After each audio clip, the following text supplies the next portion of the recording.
محترم ناظرین، جب ہم اپنے لڑکے اور لڑکیوں کا نکاح کرنے کا ارادہ کرتے ہیں اور لڑکے یا لڑکی کا انتخاب کرنے کی فکر میں لگے رہتے ہیں، تو اس وقت ہم جہاں لڑکے یا لڑکی میں بہت ساری چیزیں دیکھتے ہیں، وہیں ہمیں شریعت کیا حکم دیتی ہے، شریعت کا نقطہ نظر کیا ہے، یہ احادیث مبارکہ کے اندر بہت ہی واضح الفاظ کے اندر اللہ کے رسول صلی اللہ علیہ وسلم نے ہمیں بیان فرما دیا ہے۔ چنانچہ آپ صلی اللہ علیہ وسلم نے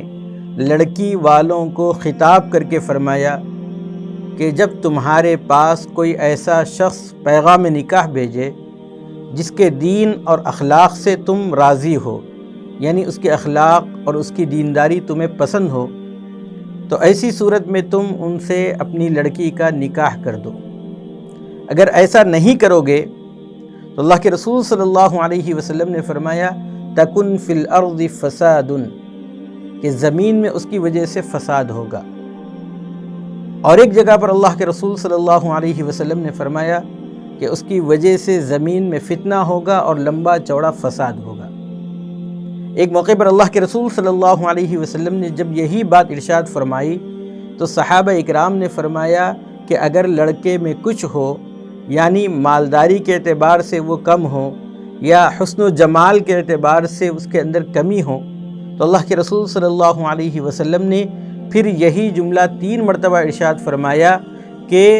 جب تم لڑکے کے دینداری اور اخلاق سے راضی ہو تو اس سے اپنی لڑکی کا نکاح کر دو۔ یعنی آپ صلی اللہ علیہ وسلم نے مال کی کمی اور حسن و جمال کی کمی کی طرف آپ صلی اللہ علیہ وسلم نے لڑکی والوں کو یہ کہا ہے کہ اس کی طرف توجہ نہ دیا جائے، اس کو اگنور کر دیا جائے، صرف دینداری کو بنیاد بنا کر نکاح کیا جائے۔ دوسری طرف اللہ کے رسول صلی اللہ علیہ وسلم نے یہ بات بھی ارشاد فرمائی کہ تنکح المرأۃ لأربع، کہ عورت سے جو ہے عام طور پر جو نکاح کیا جاتا ہے اس کی بنیاد 4 وجوہات ہوتی ہیں، یعنی 4 وجوہات کی وجہ سے لڑکی سے نکاح کیا جاتا ہے۔ نمبر 1 لمالہا، یعنی لڑکی مالدار ہے تو اس کے لیے نکاح کا پیغام لڑکے والے بھیجتے ہیں۔ ولحسبہا، اگر لڑکی کا خاندان اچھا ہے تب بھی لوگ جو ہیں اس خاندان میں اپنے لڑکے کا نکاح کرنے کو پسند کرتے ہیں۔ ولی جمالہا،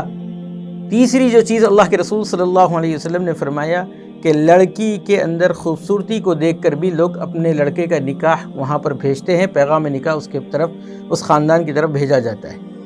چوتھی بات اللہ کے رسول صلی اللہ علیہ وسلم نے فرمایا ولی دینہا، کہ لڑکی کی دینداری کو پیش نظر رکھ کے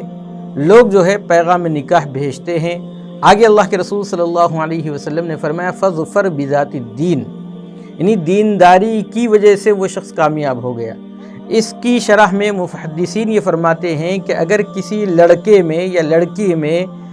تینوں باتیں جمع ہو رہی ہیں یا 4 باتیں جمع ہو رہی ہیں تو وہ تو نور علی نور ہے، یعنی سونے پہ سہاگا ہے، کہ ایک لڑکی دیندار بھی ہے، مالدار بھی ہے، اچھے خاندان والی بھی ہے، حسن و جمال کی پیکر بھی ہے، تو اب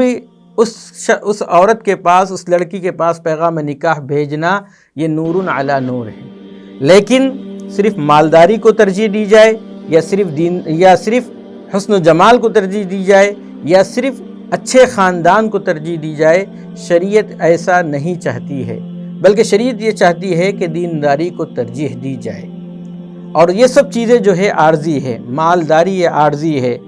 حسن و جمال یہ عارضی ہے، اور خاندان تو کوئی اترانے والی چیز نہیں ہے۔ اس لیے جب ہم اپنی لڑکی کا نکاح کریں تو ایسے لڑکے کی تلاش کریں جس کے اخلاق درست ہوں، جو دیندار ہوں۔ اگر اس کے ساتھ ساتھ اگر وہ مالدار بھی ہے اور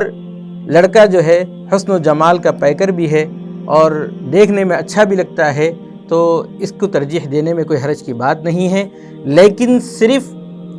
اس کے کلر کی کمی کی وجہ سے یا اس کے ہائٹ کی کمی کی وجہ سے یا کوئی اور وجوہات بنا کر بچہ لڑکا دیندار بھی ہے، با اخلاق بھی ہے، اس سے نکاح نہ کرنا، یہ دراصل ہم شریعت اسلامیہ کو نہ سمجھنے کی وجہ سے ہیں۔ اس لیے یہ سب چیزیں جو دینداری کے علاوہ ہیں، یہ سب چیزیں عارضی ہیں، اس کی طرف توجہ نہ دی جائے، دینداری کو ترجیح دی جائے گی تو انشاءاللہ اس سے صالح معاشرے کا وجود ہوگا۔ اللہ رب العزت ہمیں عمل کی توفیق نصیب فرمائے۔